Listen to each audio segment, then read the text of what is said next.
Muy buenas noches, amables amigos y hermanos presentes aquí en Tutla Gutiérrez, República Mexicana. Es para mí un privilegio grande estar con ustedes en esta ocasión para compartir unos momentos de compañerismo alrededor de la palabra de Dios y su programa correspondiente a este tiempo final, para lo cual quiero leer en el libro del Éxodo, capítulo 19, versos del 1 al 8, donde nos dice Dios por medio del profeta Moisés: en el mes tercero de la salida de los hijos de Israel de la tierra de Egipto, en el mismo día llegaron al desierto de Sinaí. Habían salido de Refidim y llegaron al desierto de Sinaí y acamparon en el desierto, y acampó allí Israel delante del monte.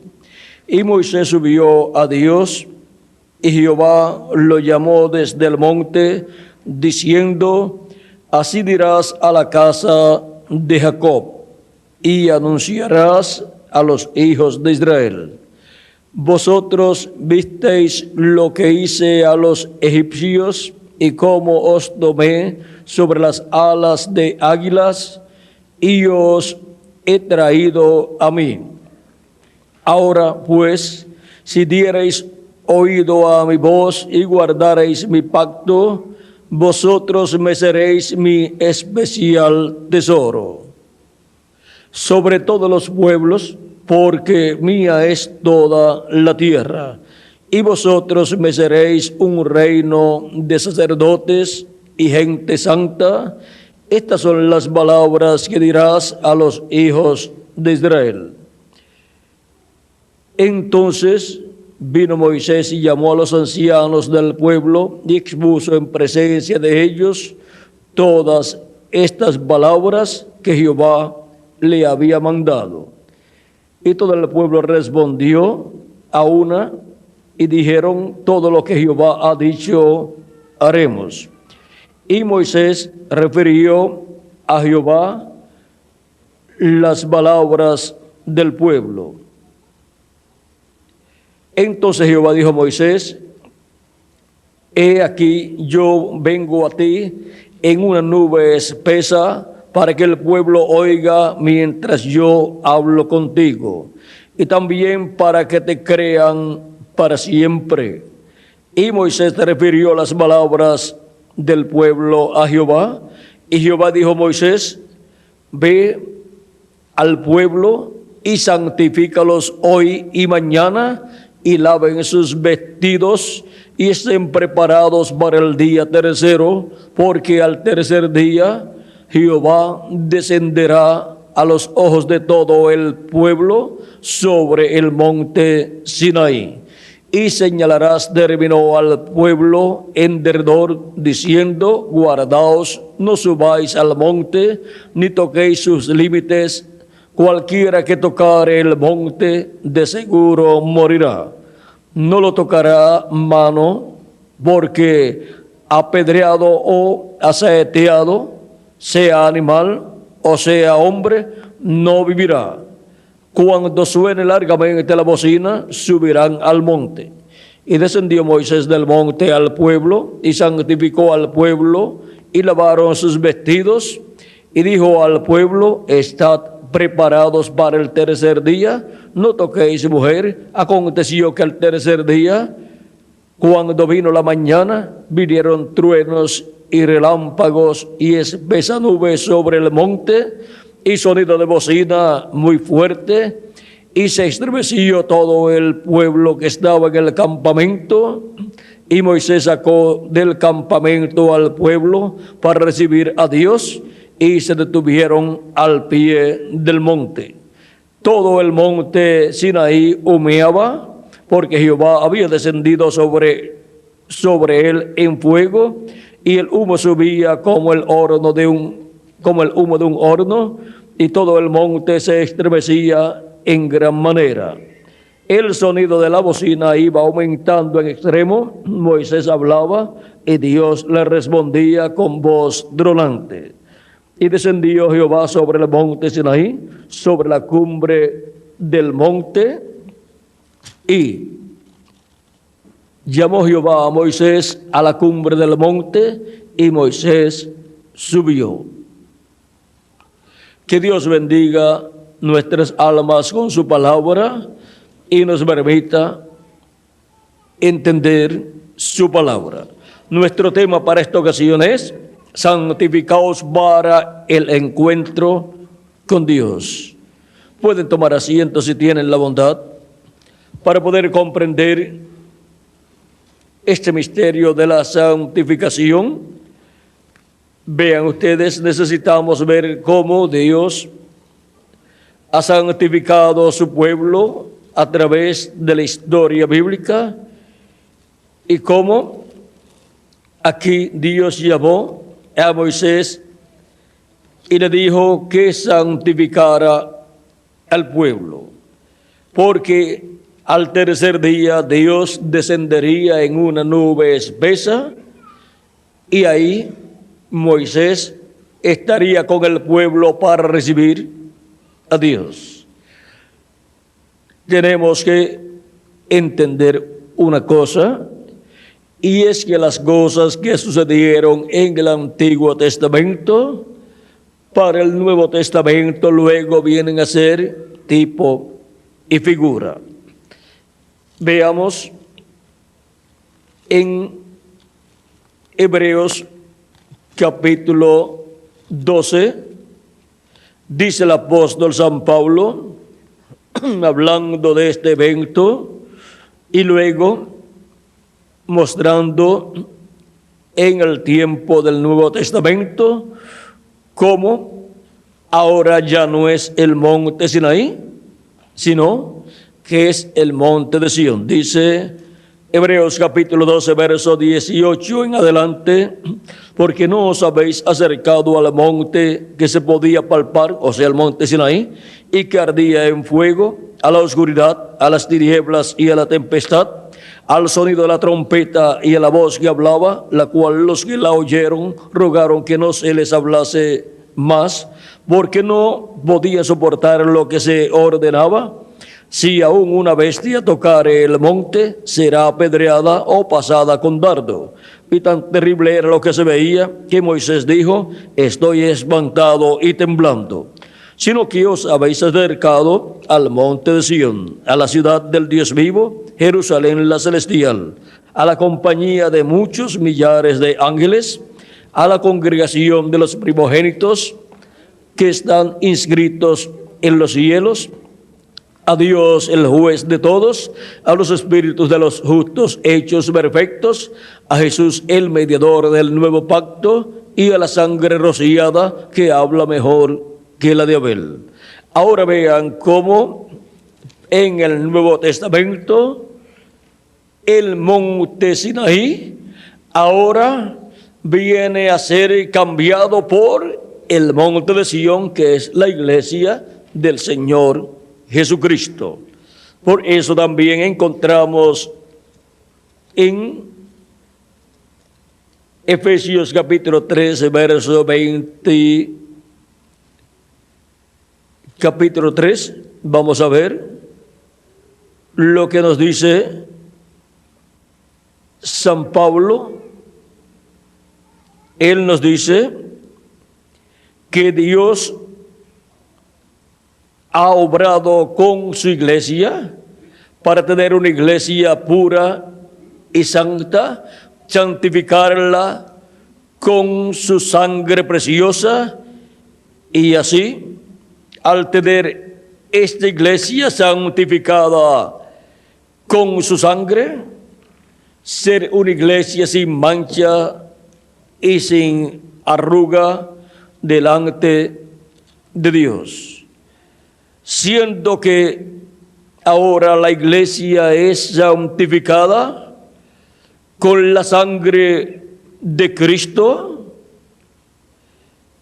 encontramos que son los miembros de la Iglesia de Jesucristo los que son santificados para recibir a Dios.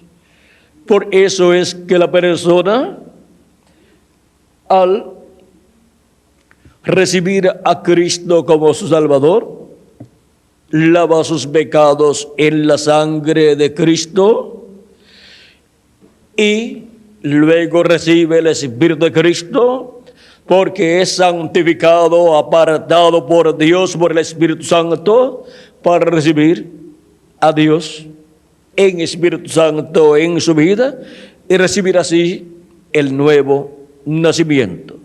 Lo que ocurrió allá en el monte de la transfiguración es figura del bautismo del Espíritu Santo. Vean cómo también para los creyentes en Jesucristo en el Nuevo Testamento que estuvieron con Jesucristo, los cuales creyeron en Jesucristo y fueron santificados.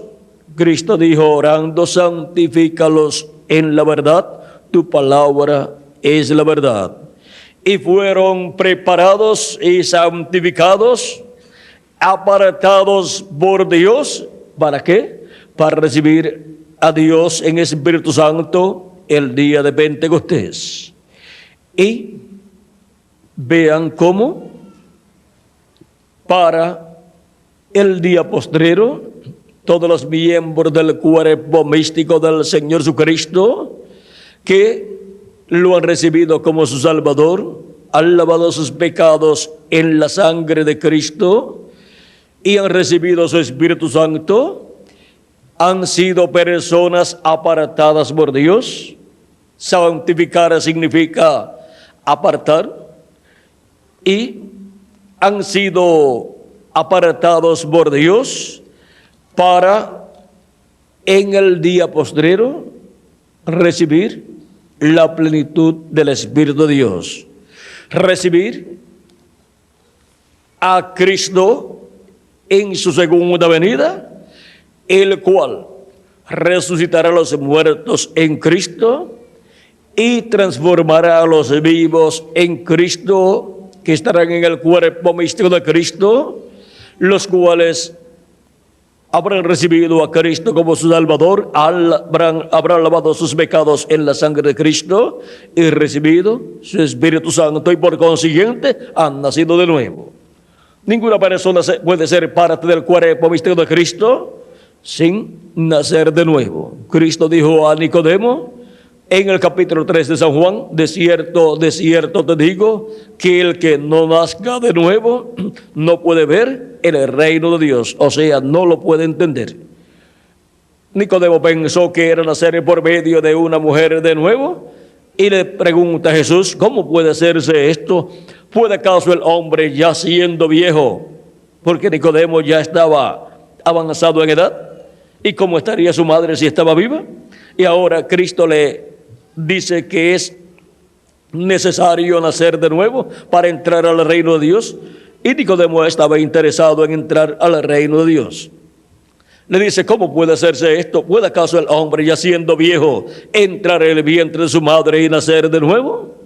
Cristo le dice: de cierto te digo, que el que no nazca de nuevo no puede ver el reino de Dios. O sea, el que no nazca del agua y del Espíritu no puede entrar al reino de Dios o en el reino de Dios. O sea, no puede entrar para formar parte de la iglesia del Señor Jesucristo. El reino de Dios, la iglesia de Jesucristo, tiene las personas que han creído en Cristo como su Salvador y han lavado sus pecados en la sangre de Cristo y han recibido su Espíritu Santo. Esa es la única forma en que la persona puede entrar a la iglesia de Jesucristo y así formar parte de la iglesia de Jesucristo.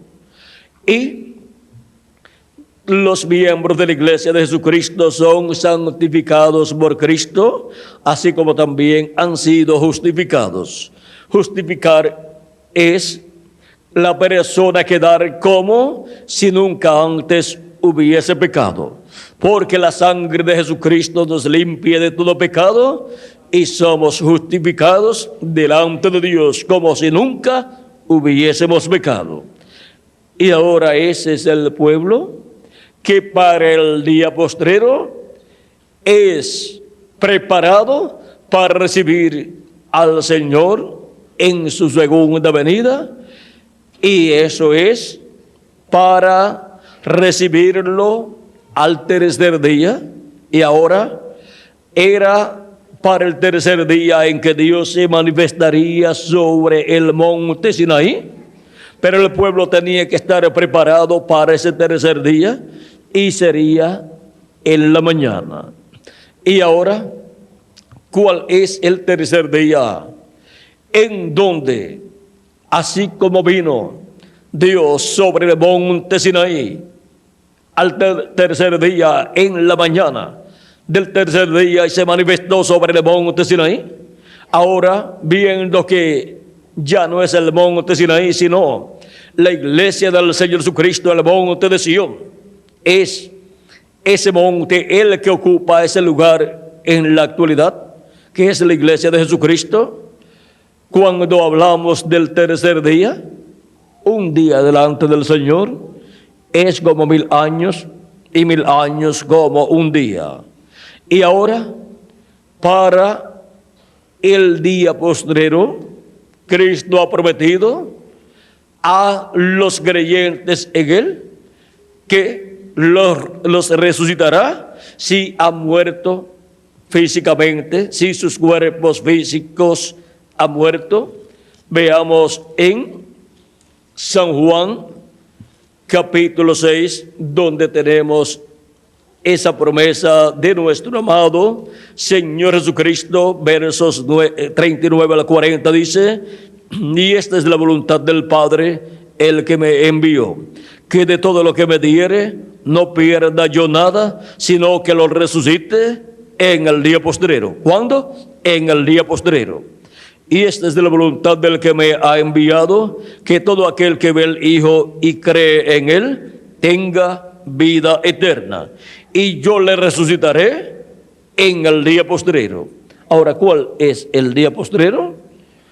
San Pedro en su segunda carta, capítulo 3, verso 8, nos da ahí la clave para poder comprender lo que son los días postreros y cuál es el día postrero.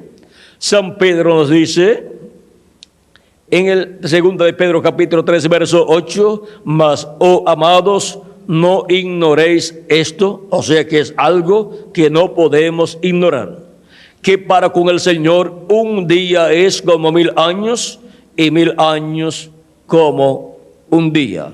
También así lo dice el profeta Moisés en el Salmo 90 y verso 4. De ahí es de donde San Pedro tomó esa revelación.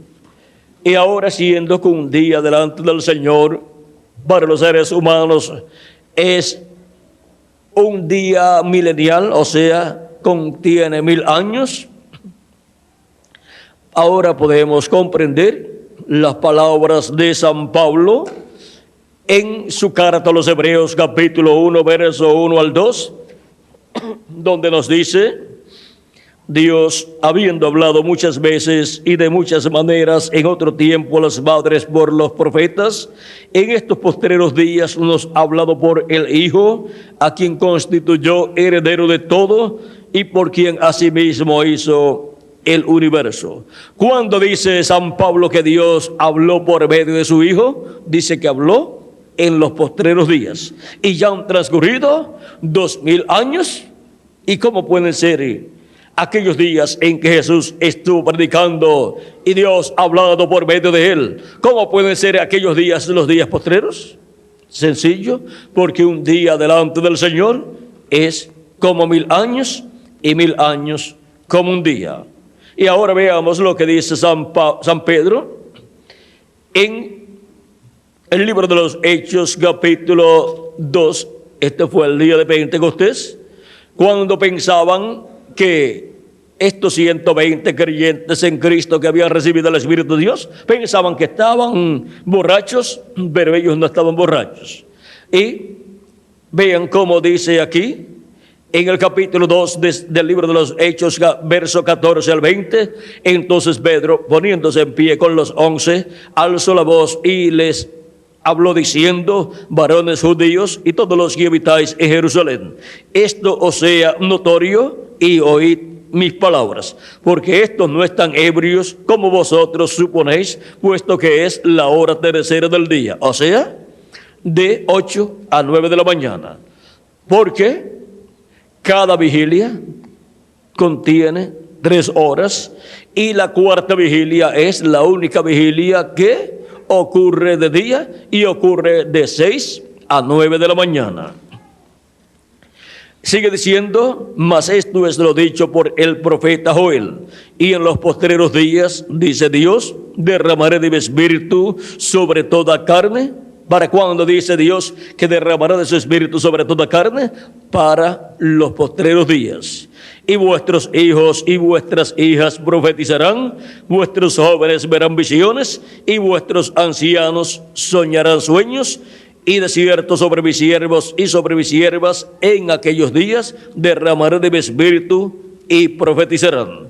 Ahí podemos ver cómo San Pedro dice que esta promesa de la venida del Espíritu Santo sobre toda carne es para los postreros días, y ya ellos allí estaban recibiendo el Espíritu Santo. Dios estaba derramando de su Espíritu Santo ya sobre toda carne, sobre toda persona que ha creído en Cristo como nuestro Salvador y ha lavado sus pecados en la sangre de Cristo. Para ellos es la promesa del Espíritu Santo para obtener el nuevo nacimiento.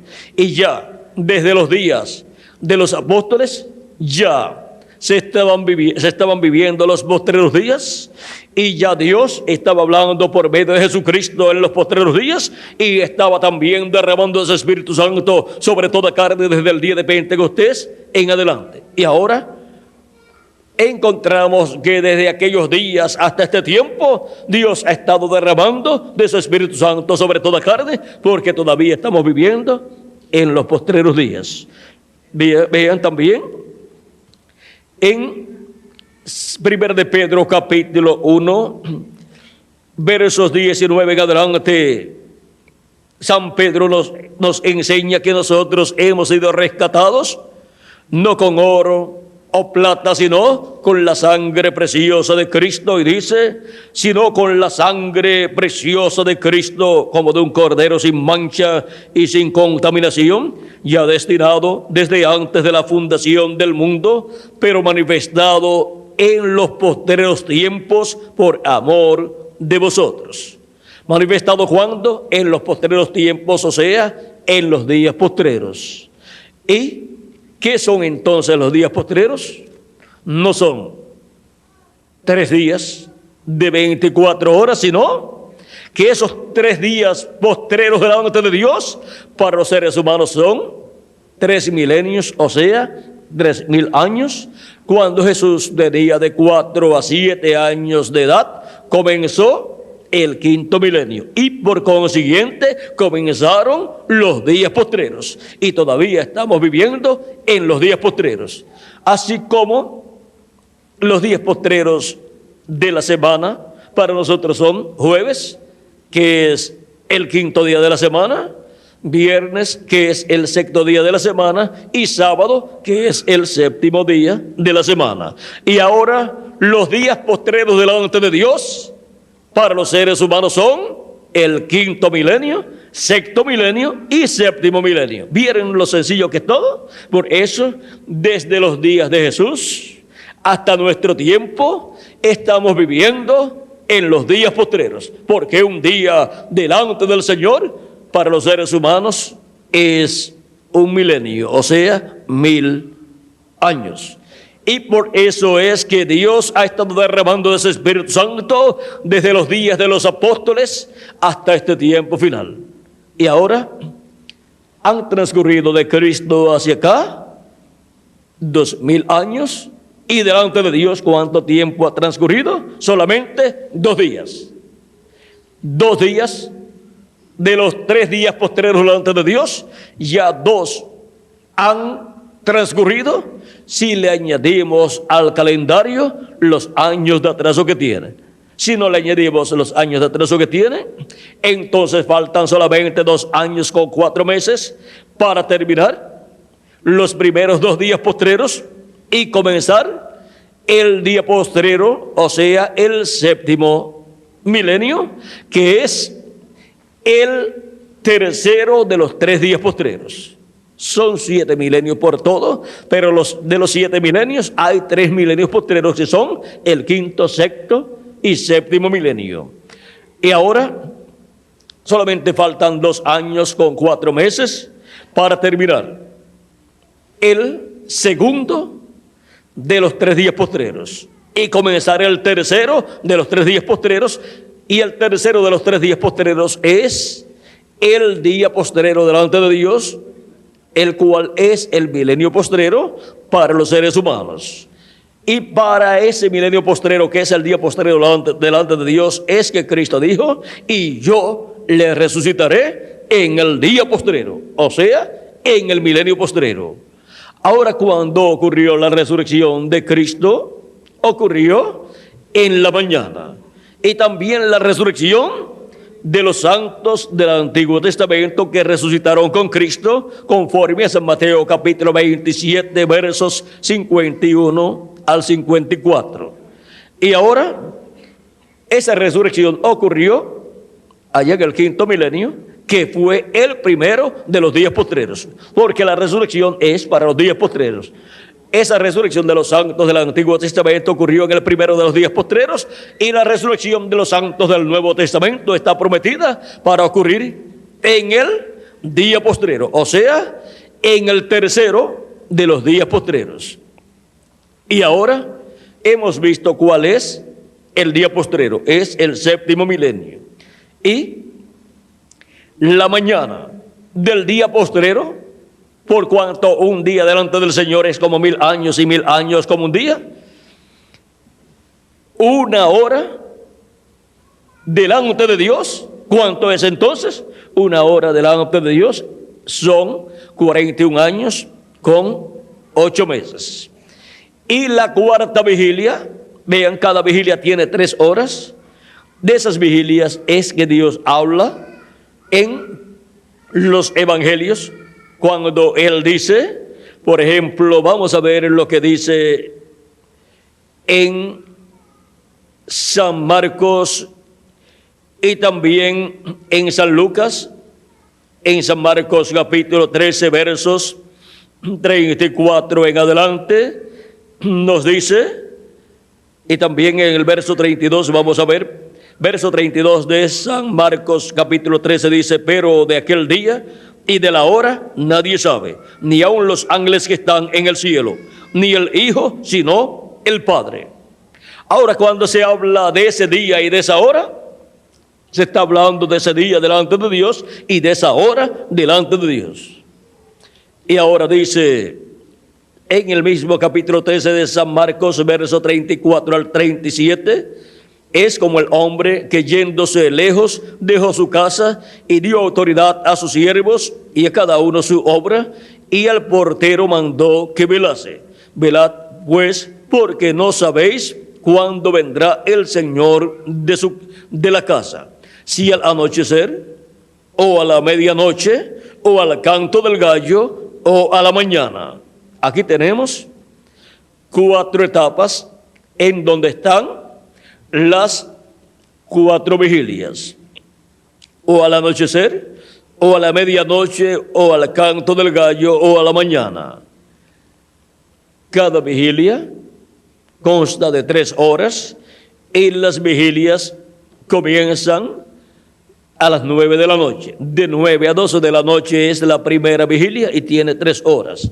Y la segunda vigilia es de 12 a 3 de la mañana y también consta de 3 horas. Y la tercera vigilia es de 3 de la mañana a 6 de la mañana y también consta de 3 horas. Y la cuarta vigilia es de 6 a 9 de la mañana y consta también de 3 horas. Y ahora, aquí Cristo en el Evangelio según San Marcos nos dice, si al anochecer, o a la medianoche, o al canto del gallo, o a la mañana, para que cuando venga de repente no os halle durmiendo. O sea que en esas 4 vigilias se requiere que los creyentes en Cristo estén velando. Velad. Es lo que Él dice, para que aquel día no os tome durmiendo, no sobrecoja dormidos. Y ahora, los hijos e hijas de Dios, los miembros de la Iglesia de Jesucristo, de los tiempos pasados, en esta primera etapa de la primera vigilia, aunque el mundo estaba en tinieblas, estaba de noche, y de aquellos días hacia acá era tiempo de oscuridad para la humanidad, era de noche, pero Cristo dijo, pero ustedes pues tienen que estar velando, o sea, despiertos, no importa que el mundo espiritualmente esté dormido, los hijos de Dios en cada etapa de la iglesia de Jesucristo tienen que estar velando, vigilando por la segunda venida de Cristo. Velad y orad, es lo que Cristo enseñó. Y ahora, Él dice, orad que seáis tenidos por dignos de evitar todas estas cosas que vendrán y estar en pie delante del Hijo del Hombre. Una persona que está velando no está dormida. Y la iglesia de Jesucristo, de etapa en etapa, de edad en edad, ha tenido que estar velando, despierta, velando, vigilando por la segunda venida de Cristo, por la venida de su Señor. Y ahora, San Pablo nos enseña que nosotros no somos hijos de la noche, sino ¿de qué? Del día. Siendo hijos del día, tenemos que estar despiertos, no importa en qué etapa de la iglesia de Jesucristo nos encontremos, si en la primera vigilia, segunda vigilia, tercera vigilia o cuarta vigilia. Ahora la iglesia de Jesucristo ha pasado por esas vigilias, la primera, la segunda y la tercera, y en la actualidad se encuentra en la cuarta vigilia, si le añadimos al calendario los años de atraso que tiene. Si no le añadimos al calendario los años de atraso que tiene, pues todavía la iglesia de Jesucristo se encuentra en la tercera vigilia, o sea, al final de la tercera vigilia. Ahora, veamos, si no es en la primera vigilia que se cumple la venida del Señor, entonces es para la segunda, y si no se cumple en la segunda, entonces hay que esperarlo en la tercera, y si no se cumple en la tercera, entonces solamente queda la cuarta vigilia. En esa se tiene que cumplir entonces. Y la cuarta vigilia es la única que ocurre de día, porque la cuarta vigilia es de 6 a 9 de la mañana. Por eso es que cuando Jesús estuvo aquí sobre la tierra y llevó a cabo el milagro de los panes y los peces, y luego despidió a la gente, mandó a sus discípulos que entraran en la barca y les dijo que siguieran y cruzaran al otro lado del mar de Galilea, y él se quedó despidiendo a la multitud y luego se fue a orar al monte. Pero durante esa noche hubo una tempestad en el mar, porque hubo vientos contrarios, los cuales levantaron una tempestad. El mar estaba embravecido y la barca de los discípulos estaba a punto de perecer, y los discípulos con su barca, porque en una tempestad es difícil que una persona se salve aunque sepa nadar.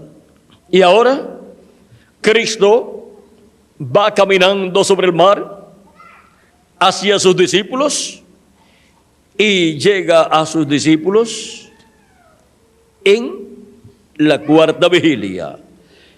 Es en la cuarta vigilia donde Cristo llega a sus discípulos caminando sobre el mar.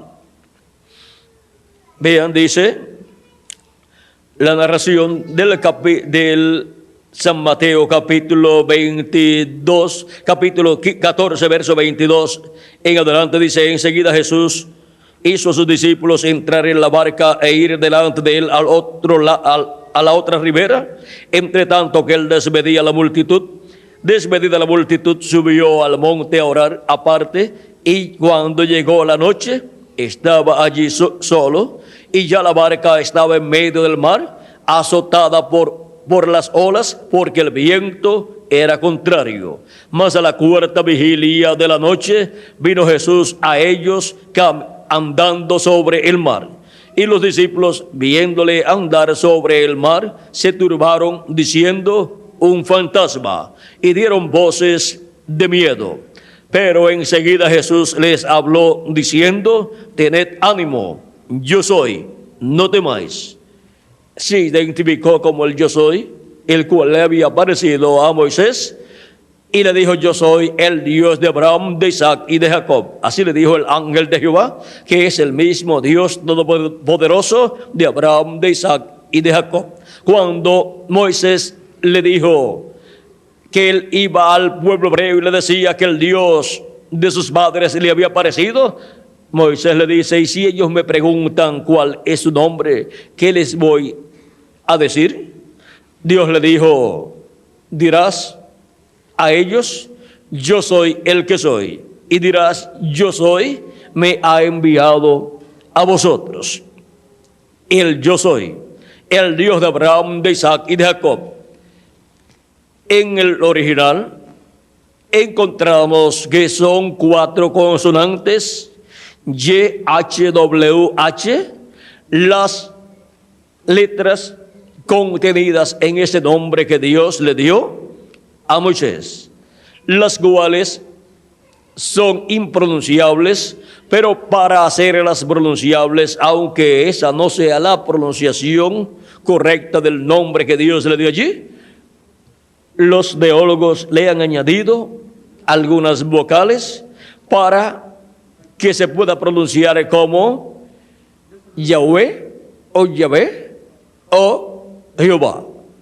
Pero la pronunciación en sí es un misterio y nadie podía ni ha podido pronunciar ese nombre que Dios le dio a Moisés como el nombre de Dios. Ahora vean que ese nombre de Dios en el libro del Éxodo capítulo 23 lo lleva el ángel de Jehová.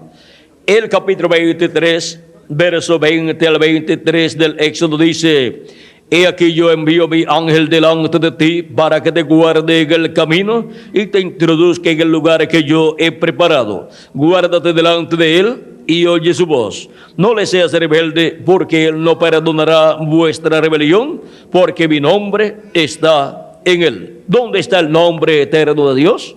En su ángel. El ángel de Jehová lleva ese nombre. El ángel de Jehová, el ángel del pacto, el verbo que era con Dios y era Dios, el cual se hizo carne y habitó entre los seres humanos y fue conocido por el nombre de Jesús. Por eso Jesús podía decir: yo he venido en nombre de mi Padre. Dentro de ese velo de carne llamado Jesús estaba ¿quién? El ángel de Jehová, el ángel del pacto, el cual tiene el nombre eterno de Dios.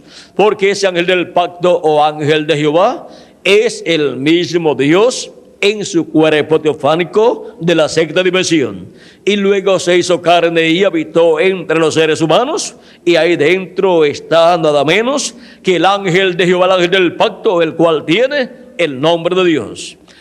Y ahora, por eso es que nos dice San Juan capítulo 1 verso 14: y aquel verbo se hizo carne y habitó entre nosotros. Allí estaba la manifestación del nombre de Dios en la primera venida de Cristo para llevar a cabo la obra de redención en la cruz del Calvario. Por eso el nombre que le fue puesto a ese velo de carne que nació de la Virgen María fue Jesús, que significa Salvador o Redentor, porque Él llevaría a cabo la obra de redención en la cruz del Calvario para reconciliarnos con Dios y ser restaurados a la vida eterna. Sin Cristo no hay vida eterna. Sin Cristo no hay restauración a la vida eterna. Sin Cristo no hay perdón de pecados. Sin Cristo no hay bendiciones de Dios para el ser humano. Sin Cristo el ser humano no puede vivir eternamente. Por eso es que Jesucristo dijo: el que oye mi palabra y cree al que me envió, tiene vida eterna, y no vendrá a condenación, mas pasó de muerte a vida. También nos dice en San Juan, nos dice Jesucristo en el capítulo 11, hablando con María y con Marta, aquí hablando con Marta en esta ocasión, dice, Jesús le dijo: tu hermano resucitará. Capítulo 11, verso 23 en adelante. Marta le dijo: yo sé que resucitará en la resurrección en el día postrero. Marta sabía que la resurrección de los muertos en Cristo, de los creyentes en Cristo que han partido, es para ser efectuada en el día postrero, o sea, en el séptimo milenio, que es el día postrero delante de Dios. Y esto ella lo conocía porque Jesús lo había enseñado. Le dijo Jesús: yo soy la resurrección y la vida. El que cree en mí, aunque esté muerto, vivirá. Y todo aquel que vive y cree en mí, no morirá eternamente. ¿Crees esto? Le dijo ella: sí, Señor. Yo he creído que tú eres el Cristo, el Hijo de Dios, que has venido al mundo. Ahora vean cómo en este pasaje Cristo se presenta como la resurrección y la vida, y va a tomar como ejemplo de lo que será la resurrección de los muertos en Cristo. Va a tomar a Lázaro, que está muerto, el cual es un creyente en Cristo, y lo va a resucitar, y ahí estará colocando en tipo y figura la resurrección de los muertos en Cristo para el día postrero. Y así estará mostrando Él que lo que Él ha prometido, la resurrección de los muertos en Cristo para el día postrero, Él lo hará, porque tiene poder para resucitar a los muertos creyentes en Él. Y allí resucita a Lázaro como ejemplo de todos los muertos en Cristo que serán resucitados en el día postrero. Ahora Lázaro, siendo un creyente en Cristo, para pertenecer a la iglesia de Jesucristo, tenía que ser resucitado, porque la iglesia de Jesucristo nació el día de Pentecostés. Y todos los que nacieron, o todos los que murieron antes del día de Pentecostés, pues no nacieron de nuevo, porque el nuevo nacimiento comenzó el día de Pentecostés. Allí Dios comenzó a derramar de su Espíritu Santo sobre toda carne. Por lo tanto, los miembros del cuerpo místico de Cristo, de la iglesia de Jesucristo, son los nacidos de nuevo, los nacidos del agua y del Espíritu. Y Lázaro tenía que ser resucitado para luego poder recibir el Espíritu Santo el día de Pentecostés, o del día de Pentecostés en adelante, y venir a formar parte de la iglesia del Señor Jesucristo, para así la promesa de ser resucitado en el día postrero poder ser cumplida en Lázaro.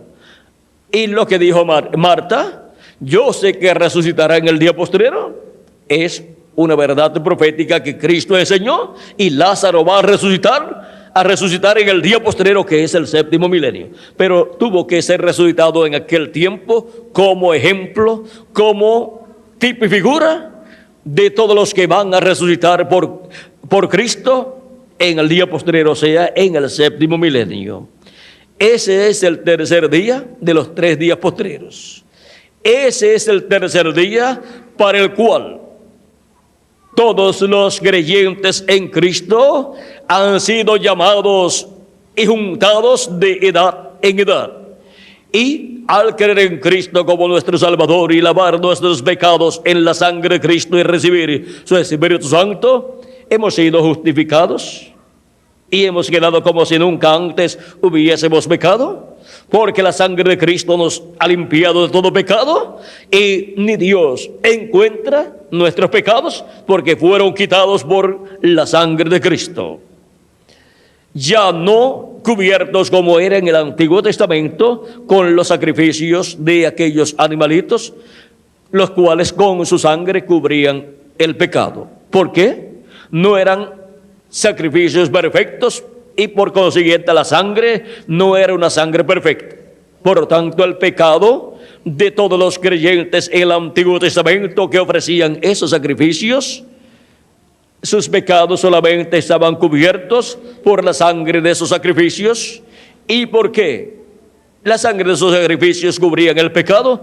Porque representaban el sacrificio de Cristo. Aquellos corderitos y machos cabríos representaban al Cordero de Dios, a Jesucristo, que vendría a la tierra y quitaría el pecado. Y cuando apareció Jesús, Juan dijo, presentándolo, dijo: he aquí el Cordero de Dios que quita el pecado del mundo.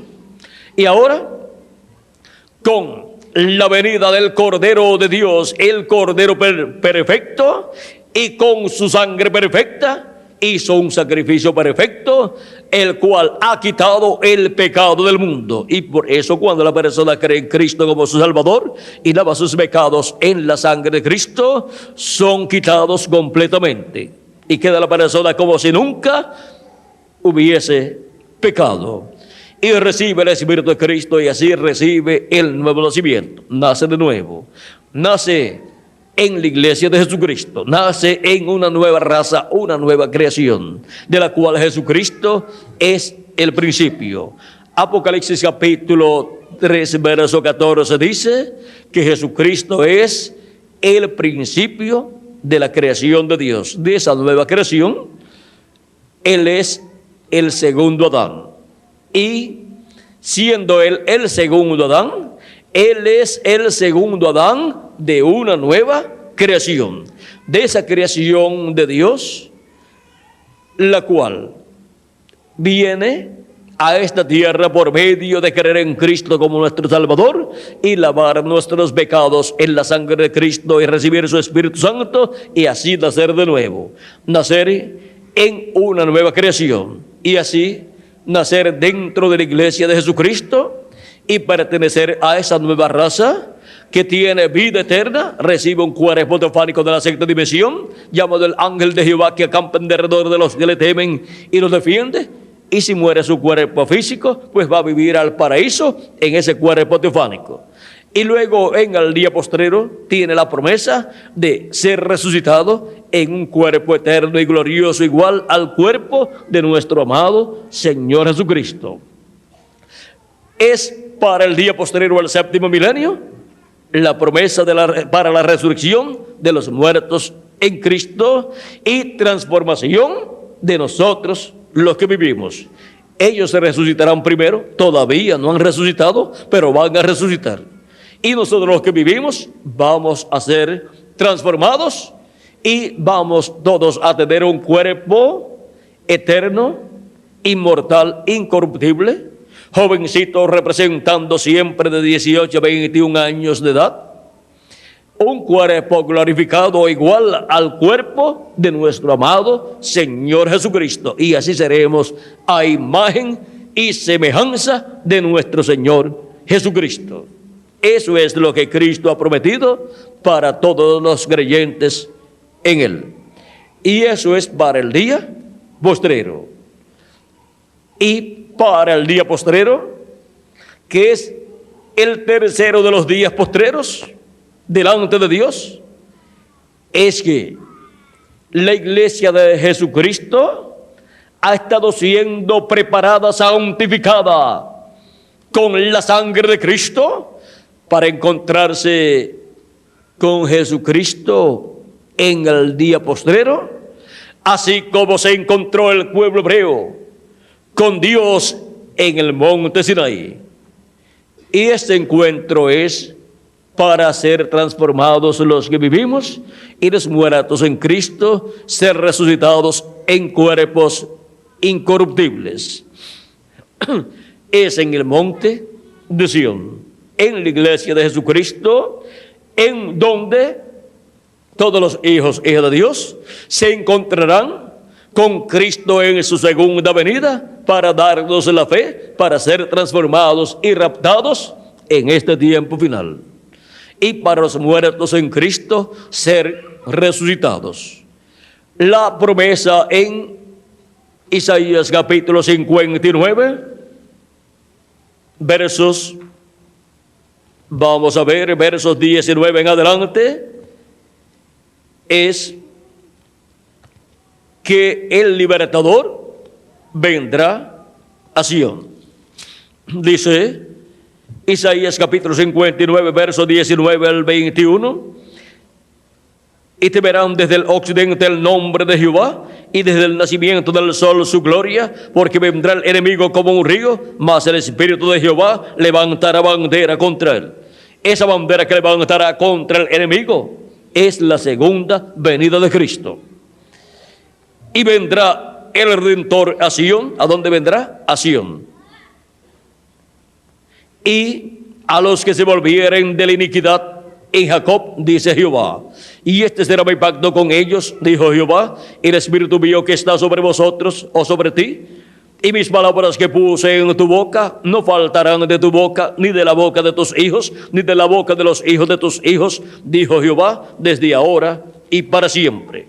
Y en Romanos capítulo 11, San Pablo nos habla de este mismo pasaje, y miren cómo él toma ese mismo pasaje y nos muestra el tiempo final y lo que estará aconteciendo en el tiempo final. Y nos muestra al pueblo hebreo y el endurecimiento del pueblo hebreo, el cual rechazó a Cristo en su primera venida. Romanos capítulo 11, versos 25 en adelante, dice San Pablo: porque no quiero, hermanos, que ignoréis este misterio, para que no seáis arrogantes en cuanto a vosotros mismos, que ha acontecido a Israel endurecimiento en parte, hasta que haya entrado la plenitud de los gentiles. ¿Y qué significa esto, entrar en la plenitud de los gentiles? Es la entrada de todos los miembros del cuerpo místico de Cristo. La entrada de la plenitud de los gentiles es hasta que haya entrado hasta el último miembro del cuerpo místico de Cristo, hasta que haya entrado hasta el último escogido de Dios, hasta que haya entrado hasta la última persona que tiene su nombre escrito en el libro de la vida del Cordero, hasta que la última persona haya recibido a Cristo como su Salvador y lavado sus pecados en la sangre de Cristo y recibido su Espíritu Santo, y así haya entrado al cuerpo místico de Cristo. Y se haya completado así el cuerpo místico de Cristo, la iglesia del Señor Jesucristo. Y ese cuerpo místico de Cristo se completa en este tiempo final, en la etapa de la edad de la piedra angular que corresponde a la América Latina y el Caribe. O sea que con latinoamericanos y caribeños se completará el cuerpo místico del Señor Jesucristo. Y dejamos también algún % libre para si alguna persona de otro continente recibe la palabra y entra al cuerpo místico de Cristo en este tiempo final. Pero la mayoría de los escogidos de Dios para el tiempo final son latinoamericanos y caribeños, porque es la etapa de la edad de la piedra angular que se cumple en la América Latina y el Caribe. La bendición más grande que continente alguno pueda tener, lo tiene la América Latina y el Caribe en este tiempo final. Es el pueblo que tiene la bendición de Dios para este tiempo. Así como el pueblo hebreo tuvo la bendición de Dios en su medio, cuando Jesucristo estuvo aquí en la tierra en medio del pueblo hebreo, pero la rechazó. Y ahora Cristo ha estado de edad en edad entre los gentiles, manifestándose y llamando y juntando a sus hijos, a sus escogidos, de etapa en etapa, y ha estado justificándolos y santificándolos y llenándolos de su espíritu, y así produciendo el nuevo nacimiento y preparándolos para la segunda venida de Cristo, para el encuentro del pueblo de Dios, de la iglesia de Jesucristo, con nuestro amado Señor Jesucristo. Y ese encuentro será para el día postrero, que es el tercero de los 3 días postreros.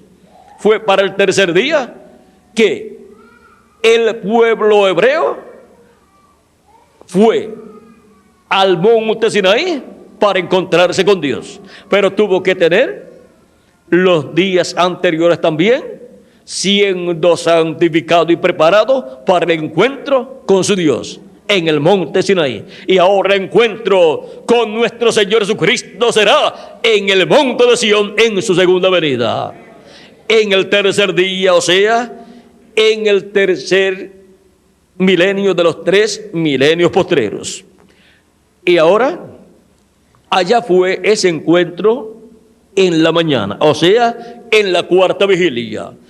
Y en la mañana del día postrero, en la mañana del tercero de los 3 días postreros, será ese encuentro del pueblo de Cristo, la iglesia de Jesucristo, con nuestro amado Señor Jesucristo. Y siendo que 1 hora delante de Dios para los seres humanos son 41 años con 8 meses, 3 horas son 125 años. O sea que la cuarta vigilia del día postrero delante de Dios para los seres humanos son los primeros 125 años del séptimo milenio, del día postrero, de ese tercer milenio de los 3 milenios postreros. Y en ese ciclo divino, de esa cuarta vigilia que consta de 125 años, los 125 años primeros del séptimo milenio, será ese encuentro del pueblo de Cristo, de la iglesia de Jesucristo, con nuestro amado Señor Jesucristo. Ahora vean cómo todo fue representado, tipificado en el Antiguo Testamento. Por eso nos dice la Escritura que las cosas que sucedieron y fueron escritas en el Antiguo Testamento fueron escritas para nuestra admonición. Y ahora en el Nuevo Testamento podemos ver que el monte Sinaí allá ahora es el monte de Sión. Ahora continuemos leyendo lo que San Pablo está dando a conocer. Dice que el que ha acontecido a Israel endurecimiento en parte, ¿hasta cuándo? Hasta que haya entrado la plenitud de los gentiles, o sea, hasta que haya entrado hasta el último de los escogidos de Dios, al cuerpo místico del Señor Jesucristo. ¿Y luego qué? Y luego todo Israel será salvo, como está escrito: vendrá de Sión el libertador que apartará de Jacob la impiedad, y este será mi pacto con ellos cuando yo quite sus pecados. ¿Por qué?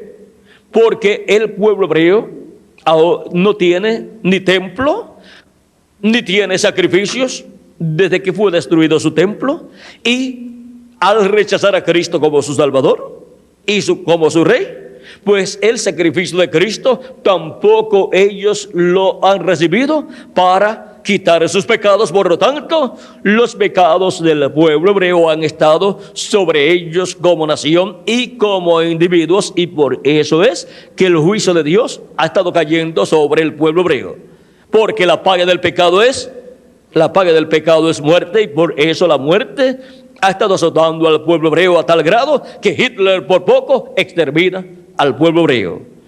Pero para el tiempo final, sus pecados serán quitados porque vendrá de Sion el libertador. ¿De dónde irá el libertador? Cristo en su segunda venida al pueblo hebreo, de Sion, o sea, de su iglesia, de ese monte de Sion, el cual fue representado en el monte Sinaí. Y quitará de Jacob, apartará de Jacob la impiedad, porque lo recibirán en su segunda venida, como recibieron a José allá en Egipto sus hermanos, y entonces sus pecados serán quitados. Y ahí habrá 144,000 hebreos, conforme a Apocalipsis capítulo 7, verso 1 al 7, que serán llamados y juntados 12,000 de cada tribu, los cuales recibirán el perdón de sus pecados y serán restaurados y entrarán al pacto divino. Cristo les confirmará el pacto bajo su sangre y sus pecados serán quitados. De eso es que nos habla San Pablo aquí en este pasaje, tomando lo que profetizó Isaías en el capítulo 59, versos 19 al 21. Así que en cuanto al evangelio, son enemigos por causa de vosotros, pero en cuanto a la elección, son muy amados por causa de los padres, por causa de Abraham, de Isaac y de Jacob y los patriarcas, porque irrevocables son los dones y el llamamiento de Dios. Ahora el pueblo hebreo también, para el tiempo final, se encontrará con su Dios, se encontrará con el Mesías en su venida en el día posterior, viniendo Cristo a su iglesia, y el pueblo hebreo lo va a reconocer y va a decir: este es al que nosotros estamos esperando, y van a creer en él, y así van a ser restaurados los hebreos también, y van a creer en el Señor. Y así el endurecimiento del corazón que ha estado en el pueblo hebreo por 2000 años, los cuales no han creído en Cristo como su Salvador, será quitado, y entonces dirán: ahora sí que creemos, porque lo verán en el cumplimiento de su venida, su segunda venida, viniendo a su iglesia, en el encuentro del pueblo de Dios, la iglesia de Jesucristo, con nuestro amado Señor Jesucristo. Por eso es que Cristo ha estado justificando y santificando y llenando de su Espíritu Santo a sus escogidos, su iglesia, los que componen su iglesia en edad, para el encuentro de los escogidos de Dios, de la iglesia de Jesucristo, con Jesucristo en su segunda venida, en el día postrero, que es el tercero de los 3 días postreros, y en la mañana del día postrero, o sea, en los primeros 125 años del 7º milenio. Ahora faltan solamente 2 años con 4 meses para terminar el segundo de los días postreros y comenzar el tercero de los días postreros. Eso es si dejamos el calendario tal y como está. Pero si le añadimos al calendario los años de atraso que tiene, pues ya estamos en el 7º milenio, y por consiguiente en el día posterior, y por consiguiente en la 4ª vigilia. Estamos en el ciclo divino, en donde todos los hijos de Dios tienen que estar despiertos. Despiértate tú que duermes, levántate de entre los muertos y te alumbrará Cristo. Y ahora no somos hijos de la noche, sino del día. Por lo tanto, tenemos que estar despiertos para que no se nos escape la segunda venida de Cristo, como se le escapó al pueblo hebreo la primera venida de Cristo, la cual estuvo cumplida en medio del pueblo hebreo por 33 años y no la pudieron ver. El sumo sacerdote, con todos sus doctorados en teología, doctorados en divinidad, y los miembros del concilio de la religión hebrea, del concilio del Sanedrín, doctores también en divinidad, en teología, a ellos también se les escapó la primera venida de Cristo. Cuando Dios te promete algo grande, lo cumple en forma sencilla. Y vean un evento tan grande como la primera venida de Cristo profetizada por los profetas del Antiguo Testamento para ser cumplida en medio del pueblo hebreo. Y aún le fue dicho que sería por medio de una virgen que nacería ese niño, el cual tendría por nombre Emmanuel, que significa Dios con nosotros. Y luego fue dicho que sería de Belén de Judea, por lo tanto tenía que ser un descendiente del rey David. Y por medio de una virgen descendiente del rey David. Y María era una virgen, una joven virgen descendiente del rey David. Y José era un hombre descendiente también del rey David, o sea que eran príncipes. José era un príncipe y María también, aunque eran pobres, pero la pobreza no quita lo que uno es delante de Dios. Si uno es un escogido, pues es un escogido, sea pobre o sea rico. Si tiene su nombre escrito en el libro de la vida del Cordero, es un escogido de Dios, no importa su posición social, no importa su posición económica, no importa en qué país viva, él es un hijo de Dios. Ahora, José y María eran descendientes del rey David. Y cuando María tenía ya sus 9 meses para dar a luz al niño Jesús, ella iba a dar a luz su niño allí en Nazaret. Porque ningún hombre, teniendo su esposa ya en el mes número 9, toma a su esposa y se la lleva de una ciudad a otra ciudad a pie o en burro, que era el medio de transportación principal de aquel tiempo, para que dé a luz en otro lugar. Pero por cuanto todo obra para bien, el rey ordenó un censo y cada persona tenía que ir a la ciudad de la cual descendía él. Y por consiguiente José y María tenían que ir a la ciudad de David, la ciudad de Belén de Judea, porque ellos eran descendientes del rey David. Y por eso fue que José y María fueron a Belén de Judea. De otra manera, no hubieran ido a Belén de Judea.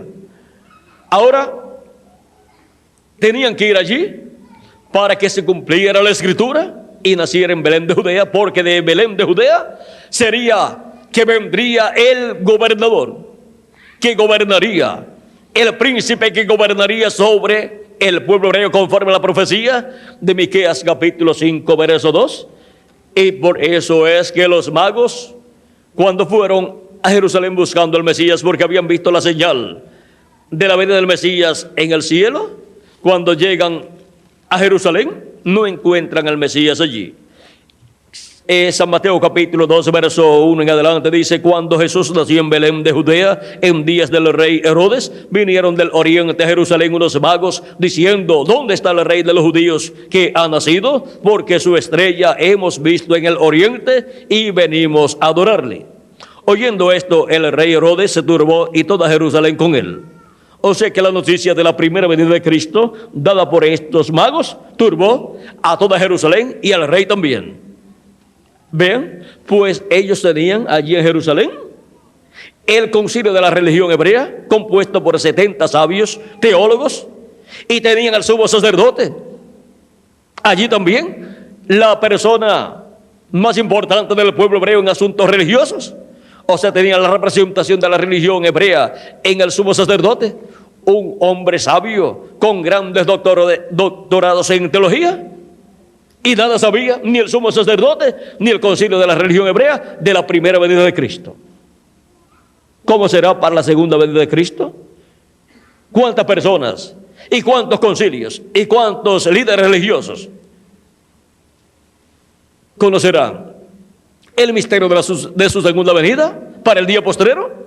Vean, para su primera venida, ni el sumo sacerdote, la representación de la religión hebrea, ni el concilio del Sanedrín, compuesto por 70 sabios, más el sumo sacerdote, 71.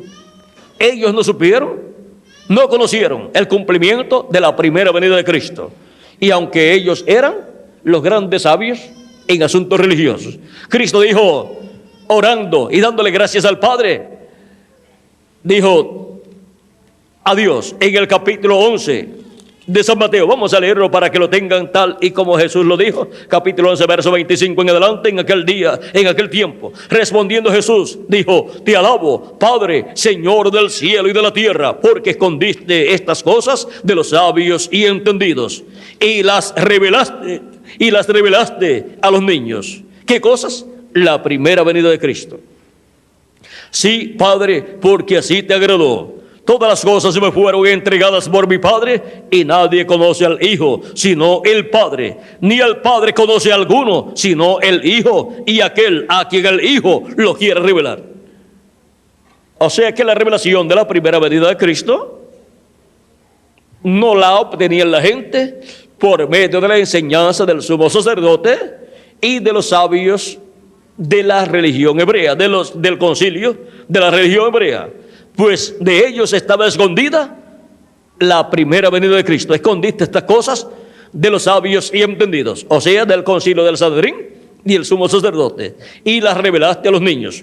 Los niños, o sea, personas que no tenían esos conocimientos teológicos, como San Pedro, San Juan, Andrés y todos estos apóstoles de Jesucristo, que eran pescadores y otros eran agricultores, tenían esa revelación del cielo. Porque no se lo reveló carne ni sangre a Pedro, sino el Padre Celestial. Por eso cuando Jesús dijo, ¿quién dicen los hombres que es el Hijo del Hombre? Unos dicen que tú eres Elías, otros dicen que tú eres Juan el Bautista que es resucitado, o alguno de los profetas. Eso está en el capítulo 16 de San Mateo. Y Jesús pregunta, ¿y ustedes? ¿Quién dicen ustedes que es el Hijo del Hombre? Pedro dice, tú eres el Cristo, el Hijo del Dios viviente. Jesús le dice, bienaventurado eres Simón, hijo de Jonás, porque no te lo reveló carne ni sangre, sino mi Padre que está en el cielo. Una revelación directa del cielo. Y así es para la segunda venida de Cristo. Sin ningún concilio pudo conocer el misterio de la primera venida de Cristo, pues tampoco ningún concilio en el día postrero conocerá ese misterio de la segunda venida de Cristo siendo cumplido en el tiempo final. Pero por revelación divina, los escogidos de Dios obtendrán el conocimiento de la segunda venida de Cristo. Y Él se revelará a sus escogidos en este tiempo final, en su venida. Así como Él dijo allá, escondiste estas cosas de los sabios y entendidos y las revelaste a los niños porque así te agradó. Y nadie sabe, nadie conoce quién sea el Padre sino el Hijo. Y nadie conoce al Hijo sino el Padre, ni al Padre conoce a alguno sino el Hijo, y aquel a quien el Hijo lo quiera revelar. Cristo se estará revelando en su segunda venida en el día postrero a los que tienen sus nombres escritos en el libro de la vida del Cordero. Este será el evento más grande de la historia de la raza humana en este tiempo final. Así como el evento más grande de la historia de la raza humana en los días de Jesús fue la primera venida de Cristo. Ahora vean, cuando Dios promete algo grande para ser cumplido, lo cumple en forma sencilla. Siempre busquen las cosas grandes de Dios siendo cumplidas en forma sencilla. Ahora continúo leyendo en San Mateo capítulo 2, donde dice, oyendo esto el rey Herodes se turbó y toda Jerusalén con él. Y convocados todos los principales sacerdotes y los escribas del pueblo, les preguntó, ¿dónde había de nacer el Cristo? Ellos le dijeron, en Belén de Judea, porque así está escrito por el profeta. Tú, Belén, de la tierra de Judá, no eres la más pequeña entre los príncipes de Judá, porque de ti saldrá un guiador que apacentará a mi pueblo Israel. Esto es conforme a Miqueas capítulo 5, verso 2, el cual fue el que profetizó esta gran profecía de la venida del Mesías y dónde nacería el Mesías. Entonces Herodes, llamando en secreto a los magos, indagó de ellos diligentemente el tiempo de la aparición de la estrella. O sea, desde qué tiempo comenzó a aparecer esa estrella en el cielo. Y ellos pues le dijeron que ya hacía unos 2 años que ya estaba apareciendo esa estrella en el cielo.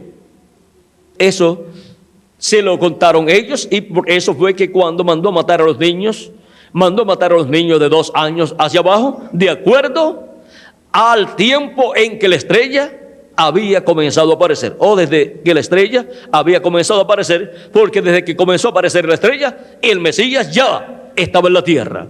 Y matando a los niños de 2 años hacia abajo, el rey pensó, uno de esos niños tiene que ser el Mesías. Uno de esos que yo mate, pensó el rey Herodes, uno de los que mandó a matar, él pensaba que sería el Mesías. Pero vean, Dios protegió a Jesús y le dijo el arcángel Gabriel a José en sueños: ve y regresa, y ve a Egipto con el niño y su madre hasta que yo te ordene, hasta que yo te diga, porque Herodes buscará al niño para matarlo. Pero cuando lo buscó para matarlo, porque los magos se habían ido por otro camino, de regreso a su tierra ya en el oriente, porque el ángel también le había dicho a ellos en sueños: regresen por otro camino a su tierra, no vuelvan a Herodes.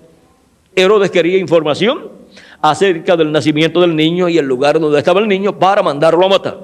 Pero como los magos se fueron por otro camino, entonces mandó a matar a todos los niños de 2 años hacia abajo, de acuerdo al tiempo en que la estrella estaba apareciendo.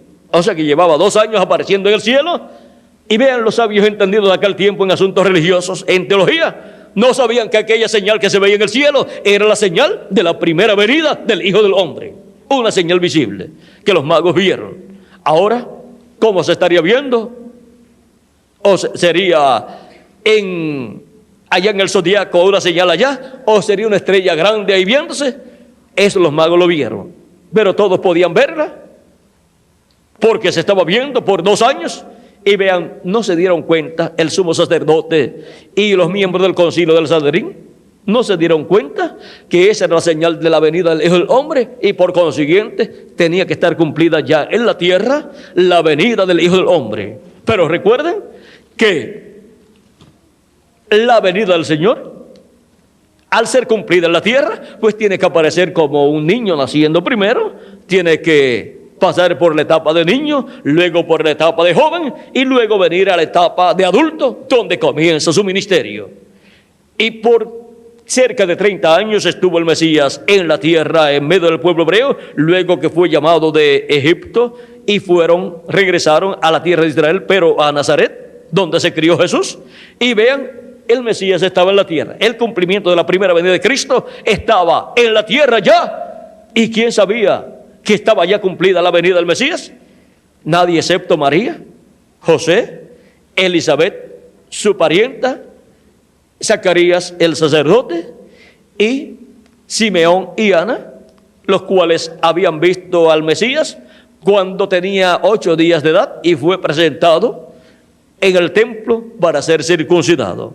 Y los pastores que habían ido a donde estaba el niño Jesús, envuelto en pañales allá en el pesebre cuando nació. Y aquellos magos que lo habían encontrado ya en una casa, en la casa, porque ya tenía unos 2 años de edad, porque ya la estrella llevaba 2 años apareciendo. Pero ellos habían regresado al oriente, o sea, allá a Babilonia. O sea que muy pocas personas sabían que la primera venida de Cristo ya estaba cumplida en medio del pueblo hebreo. Y estuvo en medio del pueblo hebreo, se crió allí con los demás niños, creció y fue un carpintero, el carpintero de Nazaret. Pero nadie se imaginaba, excepto 2 o 3 personas, que ese joven carpintero era el Mesías. Nadie se imaginaba que en ese joven carpintero estaba el ángel de Jehová, el ángel del pacto, el verbo hecho carne, viviendo en medio del pueblo hebreo como un hombre del pueblo hebreo. Porque la venida del Mesías siempre fue profetizada que sería un hombre, un profeta. Cuando el pueblo hebreo estaba esperando la venida del Mesías, pues lo que estaba esperando era la venida de un profeta. Y todavía está esperando la venida de un profeta, en donde se estará cumpliendo la venida del Mesías. Mesías lo que significa es ungido. Están esperando un profeta, un hombre ungido con el Espíritu de Dios en el cumplimiento de la venida del Mesías, de la venida del Rey de Israel. Eso es lo que el pueblo hebreo está esperando. Por eso es que en la actualidad, en todos estos años han colocado anuncios y rótulos, y en sus revistas también, diciendo: estamos preparándonos para la venida del Mesías. Y también cruzacalles en diferentes lugares del territorio de Israel, que leen: bienvenido el Mesías. ¿Por qué? Porque están esperando al Mesías. Y ellos lo que están esperando es un hombre, un profeta en el cual esté el ángel del pacto, el ángel de Jehová, manifestado en él en toda su plenitud. Pero ellos lo perdieron cuando estuvo en medio de ellos y tenía por nombre Jesús.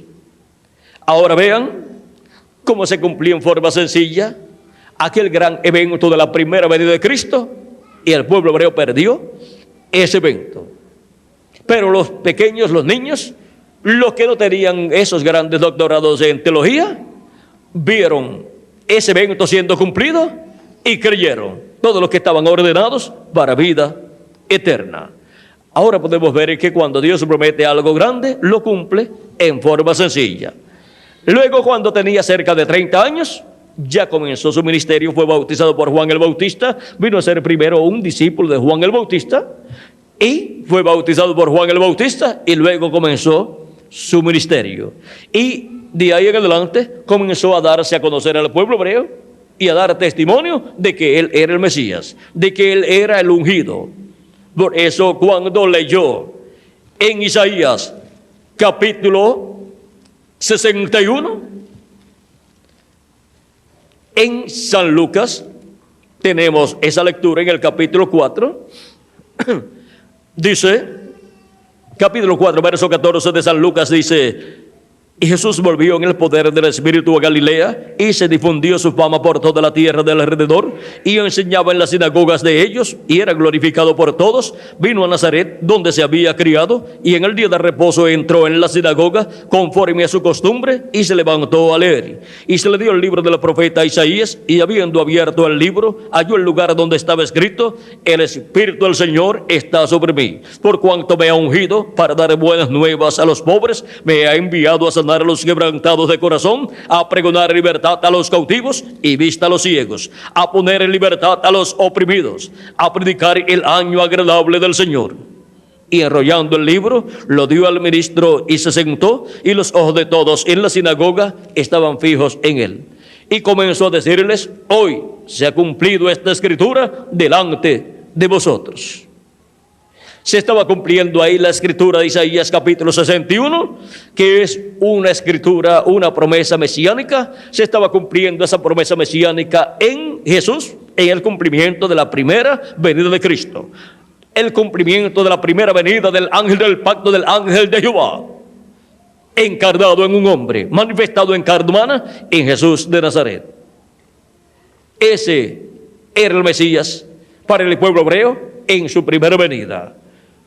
Y cuando dijo estas cosas, vean ustedes, se detuvo allí donde dice: y para predicar el año agradable del Señor. No continúa leyendo, porque si continuaba leyendo decía: y el día de venganza del Dios nuestro, y el día de venganza del Dios nuestro es predicado en su segunda venida, en donde es anunciado el juicio divino que ha de venir sobre la tierra. En la predicación del día de venganza del Dios nuestro, en el cumplimiento de la segunda venida de Cristo. Y ahora, cuando Él da a conocer que esta promesa está cumplida, la venida del Mesías, la venida del ungido, las personas que allí estaban no pudieron creer que eso era verdad. Y era la gente que lo había visto a Él criarse desde niño, lo vieron crecer, lo vieron trabajando en la carpintería de José, lo vieron también leyendo las escrituras los sábados desde que era niño, y ahora cuando comienza su ministerio y se identifica a él con el cumplimiento de la venida del Mesías, no pueden creer en él. Y en vez de decir: gloria a Dios, que Dios está cumpliendo la primera venida del Mesías a través de uno de nuestra tierra, a través de un ciudadano de aquí, de Nazaret. Pero miren lo que hicieron. Y todos daban buen testimonio de él y estaban maravillados de las palabras de gracia que salían de su boca y decían, ¿no es este el hijo de José? Ya comienzan a buscarle alguna causa para no creer que él es el Mesías.